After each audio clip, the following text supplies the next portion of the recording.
Hello friends, यदि किसी व्यक्ति को पेरिफेरल न्यूरोपैथी है, हाथ पांव में जलन, झुंझुनी, पैरेस्थेसिया, सुई चुभना या चप्पल छूट जाना, डिसबैलेंस होना, इस तरह की अगर समस्याएं आ रही हैं तो उनको कौन कौन से खाद्य पदार्थों से बचना चाहिए यानी अवॉइड करना चाहिए, आज उन चीज़ों पर बात करेंगे। यानी कि वर्स्ट फूड आइटम्स यानी foods to avoid in cases of peripheral neuropathy.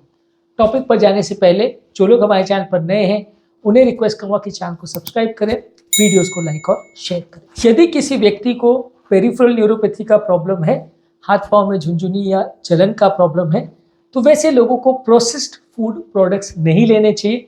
यानी कि unhealthy fats, excessive salt, excessive sugar, ये सारी चीज़ें नसों में सूजन और इन्फ्लेमेशन को बढ़ाती है, पेरिफेरल न्यूरोपैथी के सिम्टम्स को बढ़ाती है, जलन झुंझुनी के प्रॉब्लम्स को बढ़ाती है। तो यदि आपको इस तरह का कोई भी प्रॉब्लम है तो आपको प्रोसेस्ड फूड्स नहीं लेने चाहिए। मार्केट में आने वाले बहुत सारे चीज़ें हैं जो प्रोसेस्ड फूड्स में या फ्राइड फूड्स ये सब में आते हैं, वो सारी चीज़ें नहीं लेनी चाहिए। इसके अलावा शुगर वाली चीज़ें यानी जो भी चीज़ में, चाहे वो खाद्य पदार्थ है या पेय पदार्थ है, उसमें अगर शुगर ज़्यादा है उसको नहीं लेना चाहिए। बहुत सारे बेवरेजेस, बहुत सारे खाद्य पदार्थों में शुगर ज़्यादा होता है।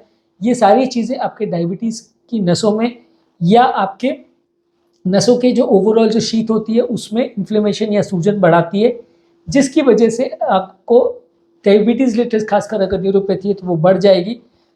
ये मानना और जानना ज़रूरी है कि पेरिफेरल न्यूरोपैथी के बहुत सारे पेशेंट्स में डायबिटीज़ एक इम्पॉर्टेंट कारण होता है। तो यदि आप ज़्यादा शुगर वाली चीज़ें खाएंगे तो भले आपको डायबिटीज़ है या नहीं है, दोनों ही सूरतों में आपका नर्व का इन्फ्लेमेशन और सूजन का प्रॉब्लम बढ़ जाएगा, दर्द बढ़ जाएगा। इसके अलावा कोई भी खाद्य पदार्थ जिसमें ट्रांस फैट्स ज़्यादा हैं, जैसे फ्राइड फूड प्रोडक्ट्स हैं या बहुत ज़्यादा बेक्ड प्रोडक्ट्स है, बेकरी वगैरह के आइटम्स हैं, ये सारी चीज़ें को नहीं लेना चाहिए। ये सारी चीज़ों में ट्रांस फैट्स होता है, इसमें उनको पकाने या फ्राई करने के लिए ट्रांस फैट्स का प्रयोग किया जाता है। ये आपकी हेल्थ पर दुष्प्रभाव या बुरा प्रभाव करते हैं, इनको जहाँ तक बने अवॉइड करना चाहिए। इसके अलावा अवॉइड करना चाहिए अल्कोहल को। अल्कोहल यानी शराब पेरिफेरल न्यूरोपैथी वाले पेशेंट्स के लिए खराब है। इसमें इंपॉर्टेंट न्यूट्रिशन या न्यूट्रिएंट्स की कमी हो जाती है, डेफिशिएंसी हो जाती है और नर्व में परमानेंट डैमेज हो जाता है, जिसकी वजह से पेरिफेरल न्यूरोपैथी वाले पेशेंट्स में नुकसान या तकलीफ होती है। तो यदि किसी व्यक्ति को पेरिफेरल न्यूरोपैथी या हाथ पांव में जलन झुंझुनी का प्रॉब्लम है तो अल्कोहल नहीं लेना चाहिए। इसी तरह से कैफीन यानी चाय कॉफ़ी में जो कैफीनेट होता है या एनर्जी ड्रिंक्स है, रेड बुल, बिग बुल, ये सब जो एनर्जी ड्रिंक्स होती हैं जिसको हम जागने के लिए या एक्सरसाइज करने के लिए प्रयोग करते हैं, ये सब में कैफीन कंटेंट ज़्यादा होता है। ये आपके नसों को ख़राब करता है, उसके इन्फ्लेमेशन को बढ़ाता है। इसको जहाँ तक पॉसिबल अवॉइड करना चाहिए। दिन भर में 1 या 2 चाय पिए तो चलेगा, बहुत ज़्यादा नहीं पीना चाहिए और खासकर बहुत ज़्यादा स्ट्रॉन्ग चाय नहीं पीना चाहिए। इसके अलावा अगर आप बहुत ज़्यादा नमक लेते हैं, एक्सेसिव सॉल्ट अगर लेते हैं, तो इससे भी बॉडी में फ्लूइड रिटेंशन बढ़ता है, नसों में सूजन या इन्फ्लेमेशन का प्रॉब्लम बढ़ता है, इससे आपको प्रॉब्लम आएगी। आर्टिफिशियल स्वीटनर्स जैसे कि सैकरीन है, स्टीविया है या सुक्रोलोज है, जो सारी चीज़ें आपको इस शुगर फ्री के नाम पे मिलती है मार्केट में, ये भी नसों के इन्फ्लेमेशन को बढ़ाती है। तो यदि आपको डायबिटीज़ का प्रॉब्लम है, आपको पेरिफेरल न्यूरोपैथी का प्रॉब्लम है, तो आपको ना शुगर लेना चाहिए, ना ही शुगर की ये आर्टिफिशियल सब्सटीट्यूट्स है, वो भी कोई फ़ायदा इस मामले में तो एटलीस्ट नहीं करते हैं। इसके अलावा हाई ग्लाइसेमिक इंडेक्स वाले कार्बोहाइड्रेट जो कि शुगर लेवल्स को सडनली बढ़ा देते हैं, ये आपकी नसों के इन्फ्लेमेशन और सूजन को बढ़ाते हैं। इनको जहाँ तक पॉसिबल है अवॉइड करना चाहिए। ज़्यादातर आपको होल ग्रेन्स और कॉम्प्लेक्स कार्बोहाइड्रेट्स ही ज़्यादा लेना चाहिए जो कि शुगर लेवल को कम बढ़ाते हैं या धीरे धीरे बढ़ाते हैं, तो ये आपके लिए अच्छे हैं। तो आपको जहाँ तक पॉसिबल है वो फूड प्रोडक्ट्स लेने चाहिए जिसका ग्लाइसेमिक इंडेक्स लो है, वो फूड प्रोडक्ट्स अवॉइड करनी चाहिए जिनका ग्लाइसेमिक इंडेक्स ज़्यादा है। हमारे चैनल के डायबिटीज़ वाले प्लेलिस्ट में आप देख सकेंगे, एक पूरा लिस्ट आपको मिल जाएगा वो फूड प्रोडक्ट्स का जिनका ग्लाइसेमिक इंडेक्स ज़्यादा है और उनका जिनका ग्लाइसेमिक इंडेक्स कम है। इसे फॉलो करिए तो आपको थोड़ा मदद मिलेगी, आपके डायबिटीज़ कंट्रोल में भी मदद करेगा और डायबिटीज़ रिलेटेड अगर पेरिफेरल न्यूरोपैथी है, नर्व्स के जलन का प्रॉब्लम है, तो इसमें भी मदद करेगा।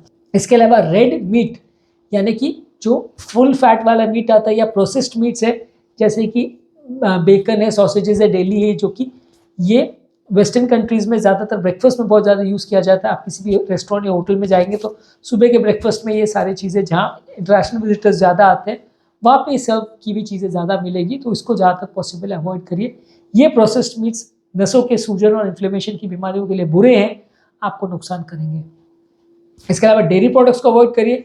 डेयरी प्रोडक्ट्स, खासकर जो फुल फैट वाले डेयरी प्रोडक्ट्स होते हैं, ये नसों की सूजन और इन्फ्लेमेशन को खराब करते हैं। इनको जहाँ तक पॉसिबल है अवॉइड करना चाहिए। आपको एलर्जी नहीं है तो आप ले सकते हैं, पर किसी किसी व्यक्ति को डेयरी प्रोडक्ट से ज़्यादा एलर्जी होती है तो इनको जहाँ तक पॉसिबल है अवॉइड करना चाहिए। इसके अलावा मोनोसोडियम ग्लूटामेट, जो कि नूडल्स में और कई तरह के रेस्टोरेंट के डिशेस में काफ़ी कॉमनली यूज़ होता है, कई प्रोसेस्ड फूड्स में भी रहता है। आप चाहो तो उनके लेबल्स पढ़ सकते हो, तो ये आपको उसमें मिल जाएगा। ये फ्लेवर के लिए काफ़ी यूज़ किया जाता है, तो इसको जहाँ तक पॉसिबल अवॉइड करिए। ये आपकी न्यूरोपैथी के सिम्टम्स को बढ़ा सकता है और आपकी प्रॉब्लम्स को इससे इजाफा हो सकता है, यदि आपको नसों में इन्फ्लेमेशन या सूजन का प्रॉब्लम है तो। इसके अलावा कोई भी मिठाई, स्नैक्स, कैंडीज, केक्स, डेजर्ट्स जिसमें भी शुगर ज़्यादा है, इसको अवॉइड करिए। ये आपके लिए नुकसानदायक है और नर्व के इन्फ्लेमेशन को, डायबिटीज़ के कंट्रोल को ये बिगाड़ेंगे। ज़्यादा सोडियम वाली चीज़ें, यानी जिसमें ज़्यादा नमक है, ये सारी चीज़ों को भी अवॉइड करिए। ये शरीर में फ्लूइड रिटेंशन को बढ़ाएगा, शरीर में इन्फ्लेमेशन को बढ़ाएगा, जिससे कि आपकी हेल्थ बिगड़ेगी। तो यदि आपकी बॉडी में न्यूरोपैथी का प्रॉब्लम है तो हाई सोडियम कंटेंट वाले फूड्स को अवॉइड करिए। कोई भी तली गली चीज़ें जैसे कि अनहेल्दी फैट्स है, ग्रीजी आइटम्स है, ये सारी चीज़ों को अवॉइड करिए, इससे भी नर्व डैमेज बढ़ेगा।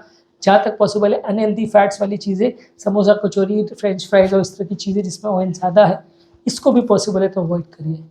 इसके अलावा एसिडिक फूड्स को अगर आप अवॉइड करते हैं, जैसे कि रेड मीट और प्रोसेस फूड्स को अवॉइड करते हैं, उसके बदले अल्कलाइन फूड लेते हैं, जैसे कि साग सब्जी है, होल ग्रेन्स है, जिसको अल्कलाइन माना जाता है, ये सारे चीज़ों को आप ज़्यादा लेते हैं तो आपको फ़ायदा मिलेगा और आपको पेरिफेरल न्यूरोपैथी के सिम्टम्स में राहत मिलेगी।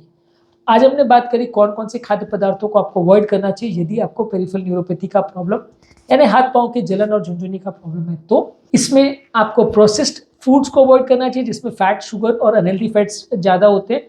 शुगर वाले फूड्स को अवॉइड करना चाहिए, ट्रांस फैट्स वाले फूड्स को अवॉइड करना चाहिए, अल्कोहल यानी शराब को अवॉइड करना चाहिए, कैफीन यानी चाय, कॉफ़ी बहुत ज़्यादा नहीं लेनी चाहिए, आर्टिफिशियल स्वीटनर्स जैसे कि सैकरिन, सुक्रोलोज, स्टीविया, ये सब चीज़ों को कम रखना चाहिए, बहुत ज़्यादा नमक नहीं लेना चाहिए, बहुत ज़्यादा हाई ग्लाइसेमिक इंडेक्स वाले कार्बोहाइड्रेट जिससे शुगर लेवल बढ़ता है उनको अवॉइड करना चाहिए, रेड मीट्स और प्रोसेस्ड मीट्स को अवॉइड करना चाहिए, फुल फैट डेयरी प्रोडक्ट्स अगर आपको एलर्जी है तो अवॉइड करना चाहिए, मोनोसोडियम ग्लूटामेट जो भी खाद्य पदार्थों में डला है, खासकर नूडल्स और स्नैक्स में होता है, उसको अवॉइड करना चाहिए, हाई शुगर वाले स्नैक्स और मिठाइयाँ और कैंडीज और डेजर्ट्स को अवॉइड करना चाहिए, हाई सोडियम यानी नमक ज़्यादा खाद्य पदार्थों में है या सोडा भी जिसमें है उसको भी अवॉइड करना चाहिए, बहुत ज़्यादा तली हुई और ग्रीजी आइटम्स को अवॉइड करना चाहिए, इससे सूजन बढ़ती है। और जहाँ तक पॉसिबल है आपको एसिडिक फूड्स को यानी रेड मीट और प्रोसेस फूड्स को अवॉइड करना चाहिए और अल्कलाइन डाइट को ज़्यादा फोकस करना चाहिए, इससे फ़ायदा आपको मिलेगा। तो आज हमने बात करी जो फूड प्रोडक्ट से आपको पेरिफेरल न्यूरोपैथी वाले सिम्टम्स में बचना चाहिए, जिससे आपको नुकसान होगा। उम्मीद करूँगा कि आज के टॉपिक से आपको कुछ नई बातें जानने को मिली होगी। जो लोग हमारे चैनल पर नए हैं उन्हें रिक्वेस्ट करूँगा कि चैनल को सब्सक्राइब करें, वीडियोज़ को लाइक और शेयर करें।